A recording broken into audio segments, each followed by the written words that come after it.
പെരുമ്പാവൂർ എൽദോസ് കുന്നപ്പള്ളി എന്ന് പറഞ്ഞൊരു ചെറുപ്പക്കാരനാണ്. അദ്ദേഹം 10 കൊല്ലം MLA ആയിട്ടിരുന്ന ആളാണ്. ജനങ്ങൾക്ക് സുപരിചിതനാണ്. ഇത്തവണ മത്സരിച്ചാലും ജയിക്കും, മത്സരിച്ചാൽ ജയിക്കും. അദ്ദേഹം ഒരുപാട് പ്രവർത്തനം നടത്തി. അദ്ദേഹത്തിൻ്റെ തന്നെ ഭാഷ പറഞ്ഞ 1 കൊല്ലമായിട്ട് വീട് കയറി കിടക്കുകയാണ്. അപ്പോൾ ആരും അദ്ദേഹത്തോട് പറഞ്ഞില്ല, എൽദോസെ നീ വെറുതെ വെയിലും മഞ്ഞും കൊണ്ട് നടക്കണ്ട, നിനക്ക് ഈ തെരഞ്ഞെടുപ്പിൽ സീറ്റ് ഉണ്ടാകില്ല എന്ന് പറഞ്ഞെങ്കിൽ പാവപ്പെട്ട വെയിലുള്ളത് കഴിഞ്ഞത്.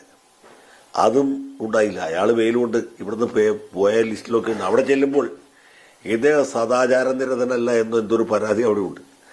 സംഗതി ശരിയാണ്, പുള്ളിക്കെതിരെ ഒരു പരാതി ഉണ്ടായിരുന്നു. അതിൽ അദ്ദേഹത്തിന് മുൻകൂർ ജാമ്യം കിട്ടി. ആ മുൻകൂർ ജാമ്യത്തിന് ഉത്തരവ് AICC ആഫീസിൽ ഇംഗ്ലീഷ് അറിയുന്ന ആരെങ്കിലും ഉണ്ടെങ്കിൽ അവർ വായിച്ചു നോക്കിയാൽ മനസ്സിലാവും. പണ്ട് നമ്മുടെ സന്ദേശത്തിൽ മാമുക്കോയി വയ്ക്കുന്ന പോലെ ഈ പാർട്ടിയിൽ വിവരമുള്ള ആരും ഇല്ലടാ എന്ന് നമ്മൾ ചോദിച്ചു. ആ ഉത്തരവൊന്ന് വായിച്ചാൽ അവർക്ക് സംശയം തീർത്തത്. അതും പോട്ടെ, ഇനി സദാചാര നിരതനല്ലാത്ത എൽദോസ് കുന്നപ്പള്ളിക്ക് സീറ്റ് നിശ്ചയിച്ച് നമുക്കതും തെറ്റു പറയാൻ പറ്റില്ല. കോൺഗ്രസിന് മുഴുവൻ സദാചാരവാദികളാണല്ലോ, മൊത്തം സദാചാരമാണ്.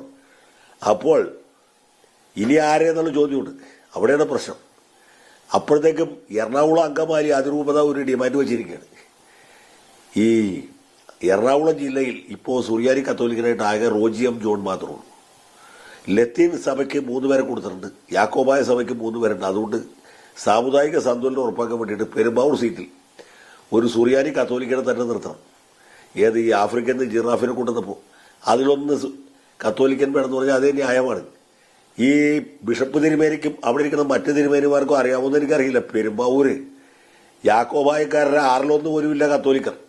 ഇനി ഒരു കത്തോലിക്കനെ അവിടെ കെട്ടിയിറക്കാൻ ഒറ്റ കാരണം കൊണ്ട് അയാൾ തോറ്റുപോകും. കത്തോലിക്കൻ വേണ്ട, ഓർത്തഡോക്സുകാരുടെ നിർത്തിയാൽ തോറ്റുപോകും.